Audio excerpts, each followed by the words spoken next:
திருவள்ளூர் மாவட்டம் சின்னமேடு பகுதியில் உள்ள சிறுவாபுரி கோவிலுக்கு சென்று வந்தால் சொந்த வீடு கனவு நினைவாகும் என்பது பக்தர்களின் நம்பிக்கையாக இருக்கிறது. இந்த கோவிலுக்கு சிறுவாபுரின்னு பெயர் வர காரணம் தெரியுமா? அஸ்வமேத யாகம் நடத்துவதற்காக ராமர் குதிரையை ஏவி விடுகிறார்.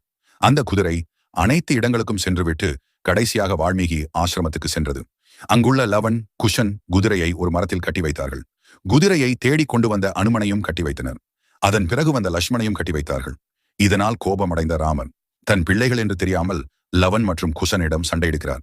சிறு பிள்ளைகள் போர் புரிந்ததால இந்த இடத்திற்கு சிறுவர் போர்புரி அப்படின்னு பெயர் வந்துச்சு. அதுவே காலப்போக்கில் மருவி சிறுவாபுரி என்று ஆகிவிட்டது. சூரபத்மனை வதம் செய்த பிறகு அங்கிருந்து புறப்பட்டு வந்த முருகப்பெருமான் தங்கி இளைப்பாறிய இடம்தான் சிறுவாபுரி. இங்கு தங்கி இருந்த போது இந்திரன் உள்ளிட்ட தேவர்களுக்கு அமுதளித்த இடம்தான் சிறுவாபுரி. இந்த தளம் சிறப்பு திருப்புகழ்கள் பாடப்பெற்ற தளம் என்று அழைக்கப்படுகிறது. ஒரே திருப்புகழ் மூலம் 5 பலன்களை தரும் கோவில் என்ற பெருமையும் இருக்கிறது. இந்த ஆலய இறைவனான